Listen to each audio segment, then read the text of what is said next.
رات کے 10 بج رہے تھے۔ پورا شاہ محل روشنیوں سے جگمگا رہا تھا۔ دروازے پر مہمانوں کا رش تھا، اندر قہقہوں کی آوازیں گونج رہی تھیں۔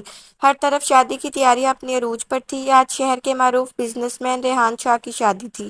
29 سالہ ریحان نہ صرف ایک کامیاب کاروباری شخصیت تھا بلکہ اپنی سادگی، ایمانداری اور نرم مزاجی کی وجہ سے بھی جانا جاتا تھا۔ وہ محبت پر یقین تو رکھتا تھا مگر اس نے کبھی کسی سے محبت نہیں کی تھی۔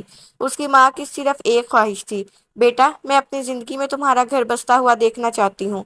ماں کی خوشی کے لیے ریحان نے اس رشتے کے لیے ہاں کر دی۔ دوسری طرف 26 سالہ ماہنور دلہن کے لباس میں آئینے کے سامنے بیٹھی تھی۔ سرخ جوڑا، ہاتھوں میں مہندی اور آنکھوں میں کاجل، مگر چہرے پر خوشی کا نام و نشان بھی نہیں تھا۔ اس کی نظریں بار بار ایک پرانی تصویر پر جا کر رک جاتی تھی۔ تصویر میں وہ ایک نوجوان کے ساتھ کھڑی مسکرا رہی تھی۔ تصویر کے پیچھے صرف ایک جملہ لکھا تھا، اگر قسمت نے ساتھ دیا تو ہم ضرور ملیں گے۔ ماہنور کی آنکھوں سے آنسو نکلنے لگے۔ اس نے تصویر کو چوما اور جلدی سے اپنے عروسی لباس کے اندر چھپا لیا۔ اسی لمحے اس کی خالہ کمرے میں داخل ہوئی۔ بیٹا سب تمہارا انتظار کر رہے ہیں۔ ماہنور نے مسکرانے کی کوشش کی مگر اس کی آنکھیں اس کا ساتھ نہ دے سکی۔ نکاح کی تقریب شروع ہوئی۔ قاضی صاحب نے پوچھا، ماہنور بنت اسلم، کیا آپ کو یہ نکاح قبول ہے؟ چند لمحوں کی خاموشی کے بعد بھی دھیمی سی آواز آئی، قبول ہے۔ 3 بار قبول ہے کہنے کے باوجود ایسا لگ رہا تھا جیسے ہر لفظ اس کے دل پر بوجھ بن کر اتر رہا ہو۔ دوسری طرف ریحان نے بھی پورے اعتماد لہجے میں کہا، قبول ہے۔ دعائیں ہوئیں، مبارکباد ملی، تصویریں بنی، مگر دونوں ایک دوسرے کے لیے ابھی تک بالکل انجان تھیں۔ رات کے رخصتی کے بعد ماہنور پہلی بار شاہ محل پہنچی۔ کمرے کو خوبصورت پھولوں سے سجایا گیا تھا۔ وہ خاموشی سے کھڑکی کے پاس جا کر کھڑی ہو گئی۔ چند لمحوں بعد ریحان کمرے میں داخل ہوا۔ اس نے دیکھا کہ دلہن رو رہی ہے۔ ریحان نے آہستہ سے کہا، اگر تم اس رشتے سے خوش نہیں ہو تو میں تمہیں کبھی مجبور نہیں کروں گا۔ ماہنور نے حیرت سے اس کی طرف دیکھا۔ اسے یقین نہیں آ رہا تھا کہ کوئی شوہر پہلی رات ایسے بھی کہہ سکتا ہے۔ وہ دھیرے سے بولی، شکریہ، مجھے صرف تھوڑا سا وقت چاہیے۔ ریحان نے مسکرا کر سر ہلا دیا، جتنا وقت چاہے لے لو، میں انتظار کر لوں گا۔ یہ ان دونوں کی پہلی گفتگو تھی۔ اگلی صبح ریحان دفتر جانے کے لیے تیار ہو رہا تھا۔ اچانک اس کی نظر صوفے کے نیچے پڑی ایک تصویر پر گئی۔ اس نے تصویر اٹھائی۔ تصویر دیکھتے ہی اس کے قدم وہیں رک گئے۔ اس میں ماہنور ایک نوجوان کے ساتھ بے حد خوش نظر آ رہی تھی۔ تصویر کے پیچھے لکھا تھا، اگر قسمت نے ساتھ دیا تو ہم ضرور ملیں گے عادل۔ ریحان کے چہرے سے مسکراہٹ غائب ہو گئی۔ اس نے دل ہی دل میں سوچا، کیا ماہنور کسی اور سے محبت کرتی تھی؟ اسی لمحے گھر کے باہر زور سے بریک لگنے کی آواز آئی۔ ایک پولیس کی گاڑی شاہ محل کے دروازے پر آ کر رک گئی۔ 2 پولیس افسر اندر داخل ہوئے۔ کون ہے یہاں ریحان شاہ؟ ریحان آگے بڑھا، جی میں ہوں۔ انسپکٹر نے ایک تصویر اس کے سامنے رکھی۔ ریحان کے ہاتھ کانپ گئے۔ وہ تصویر اسی نوجوان کی تھی جو ماہنور کے ساتھ پرانی تصویر میں موجود تھا۔ انسپکٹر نے سنجیدہ لہجے میں کہا، اس شخص کا نام عادل ہے اور 3 دن پہلے اس کا قتل ہو چکا ہے۔ ہمیں شبہ ہے کہ آپ کی بیوی ماہنور اس کیس کی سب سے اہم گواہ ہے۔ ماہنور کے ہاتھ سے پانی کا گلاس ٹوٹ کر زمین پر گر گیا۔ اس کا چہرہ سفید پڑ چکا تھا اور ریحان کے ذہن میں صرف ایک سوال گونج رہا تھا، آخر میری بیوی کون ہے اور وہ مجھ سے کیا چھپا رہی ہے؟ پولیس کی بات سنتے ہی پورے شاہ محل میں خاموشی چھا گئی۔ سب کی نظر صرف ماہنور پر تھی۔ اس کے ہاتھ کانپ رہے تھے، آنکھوں سے آنسو بہنے لگے، مگر اس کی زبان سے ایک لفظ بھی نہیں نکل رہا تھا۔ انسپکٹر نے سنجیدہ لہجے میں کہا، مس ماہنور، ہمیں امید ہے کہ آپ تھانے آ کر کچھ سوالوں کے جواب ضرور دیں گی۔ ماہنور نے ریحان کی طرف دیکھا۔ اس کی آنکھوں میں خوف صاف دکھائی دے رہا تھا۔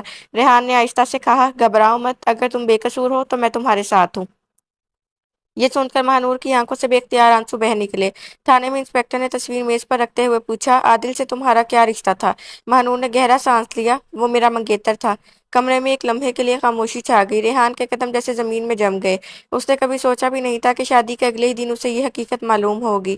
ماہنور نے دھیرے سے کہنا شروع کیا، 2 سال پہلے ہماری منگنی ہوئی تھی۔ ہم ایک دوسرے سے بہت محبت کرتے تھے، لیکن عادل کے والد نے کاروبار میں بہت بڑا نقصان کر دیا۔ حالات اتنے خراب ہو گئے کہ وہ شہر چھوڑ کر چلے گئے۔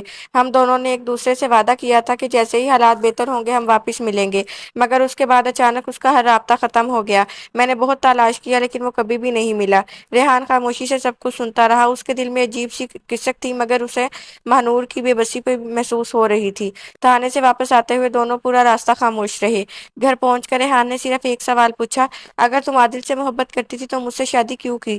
ماہنور کی آنکھیں جھک گئی، کیونکہ سب نے کہا تھا کہ عادل شاید اب اس دنیا میں نہیں رہا اور ابو کی طبیعت بہت خراب تھی۔ میں نے صرف اپنے والد کی خوشی کے لیے یہ رشتہ قبول کر لیا، یہ کہتے ہوئے وہ پھوٹ پھوٹ کر رونے لگی۔ ریحان نے پہلی بار محسوس کیا کہ مہنور نے اس سے جھوٹ نہیں بولا تھا، بلکہ وہ خود بھی ٹوٹی ہوئی تھی۔ اگلے دن ریحان اپنے دفتر میں تھا کہ اس کے موبائل پر ایک انجان نمبر سے ویڈیو موصول ہوئی۔ ویڈیو دیکھتے ہی اس کے چہرے کا رنگ اڑ گیا۔ ویڈیو میں صاف نظر آ رہا تھا کہ عادل کسی سنسان گودام میں ایک شخص سے جھگڑا کر رہا تھا۔ اچانک کیمرہ ہلتا ہے اور پھر صرف ایک گولی چلنے کی آواز آتی ہے۔ ویڈیو وہی ختم ہو جاتی ہے، لیکن آخری چند سیکنڈ میں ریحان نے ایک چیز دیکھی۔ قاتل کے ہاتھ میں ایک خاص قسم کی چاندی کی انگوٹھی تھی۔ ایسی ہی انگوٹھی اس کے اپنے چچا کامران شاہ ہمیشہ پہنا کرتے تھے۔ ریحان کو یقین نہیں آیا۔ نہیں، چچا ایسا نہیں کر سکتے۔ اسی لمحے ایک اور میسج آیا: اگر سچ جاننا چاہتے ہو تو آج رات 11 بجے پرانی شوگر مل میں اکیلے آنا، ورنہ اگلی لاش مہنور کی ہوگی۔ ریحان کے ہاتھ کانپنے لگے۔ اس نے فوراً مہنور کو فون کیا، لیکن اس کا فون بند جا رہا تھا۔ اسی وقت گھر سے کال آئی۔ گھبرائی ہوئی آواز سنائی دی: ریحان صاحب، مہنور میم گھر میں نہیں ہے اور ان کا کمرہ اندر سے بکھرا ہوا ہے۔ ریحان کے ہاتھ سے فون گر گیا۔ اسے سمجھ آ چکا تھا کہ مہنور کو اغوا کر لیا گیا ہے۔ مہنور کے اغوا کی خبر سنتے ہی ریحان کے قدموں تلے زمین نکل گئی۔ اس نے ایک لمحہ بھی ضائع نہیں کیا۔ رات کے ٹھیک 11 بجے وہ اکیلا پرانی شوگر مل پہنچ گیا۔ وہ جگہ برسوں سے ویران پڑی تھی، ٹوٹی ہوئی دیواریں، زنگ آلود مشینیں اور ہر طرف خوفناک خاموشی۔ صرف ہوا کی سیٹیوں کی آواز سنائی دے رہی تھی۔ اچانک ایک آواز گونجی: تم وقت پر آ گئے ریحان۔ ریحان نے مڑ کر دیکھا۔ سامنے سیاہ لباس میں ایک شخص کھڑا تھا، جس کے چہرے پر نقاب تھا۔ اس کے ساتھ بندھی ہوئی مہنور بھی تھی۔ اس کے ہاتھ رسیوں سے بندھے ہوئے تھے۔ مہنور! ریحان نے اس کی طرف بڑھا، مگر نقاب پوش نے بندوق اس کی طرف تان دی۔ ایک قدم بھی آگے بڑھایا تو اسے گولی سے مار دوں گا۔ ریحان وہیں رک گیا۔ تم چاہتے کیا ہو؟ نقاب پوش نے ہنسنے لگا: تمہارا سب کچھ۔ اسی لمحے اس نے اپنا نقاب اتار دیا۔ ریحان کی آنکھیں حیرت سے پھیل گئی۔ چچا کامران! وہ یقین نہیں کر پا رہا تھا۔ جس شخص کو وہ ہمیشہ اپنا باپ سمجھتا تھا، وہی اس کے سامنے قاتل بن کر کھڑا تھا۔ کامران نے نفرت بھرے لہجے میں کہا: ہاں، میں ہی ہوں۔ ساری دولت، یہ سارا کاروبار اصل میں میرا ہونا چاہیے تھا، لیکن تمہارے والد نے سب کچھ اپنے نام کر لیا۔ اس لیے میں نے فیصلہ کر لیا کہ پہلے عادل کو راستے سے ہٹاؤں، پھر تم دونوں کی زندگی برباد کروں۔ مہنور روتے ہوئے بولی: عادل نے آپ کا کیا بگاڑا تھا؟ کامران نے سرد لہجے میں جواب دیا: اس نے مجھے قتل کرتے ہوئے دیکھ لیا تھا، اسی لیے اسے بھی مارنا پڑا۔ ریحان کی آنکھوں میں غصہ اتر آیا: تم نے ایک بے گناہ انسان کو مار دیا اور ایک بے گناہ لڑکی کی زندگی تباہ کر دی۔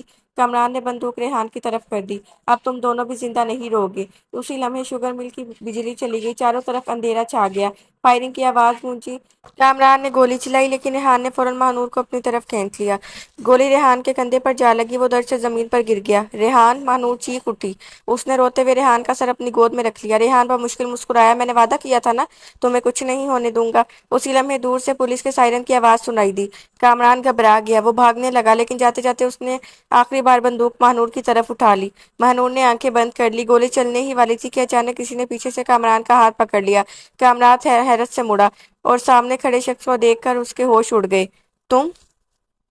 کامران حیرت سے مڑا۔ اس کے سامنے کھڑا شخص کوئی اور نہیں تھا بلکہ عادل تھا۔ یہ ناممکن ہے، کامران لڑکھڑاتی آواز میں بولا۔ مہنور نے بھی بے یقینی سے عادل کو دیکھا۔ عادل، تم زندہ ہو؟ عادل کی آنکھوں میں نمی تھی۔ ہاں مہنور، میں زندہ ہوں۔ اسی لمحے پولیس نے پورے شوگر مل کو گھیر لیا۔ کامران بھاگنے لگا، مگر پولیس نے اسے گرفتار کر لیا۔ کامران کو ہتھکڑیاں لگ چکی تھی۔ انسپکٹر نے ریحان اور مہنور کی طرف دیکھتے ہوئے کہا: اب وقت آ گیا ہے کہ پوری حقیقت سامنے آ جائے۔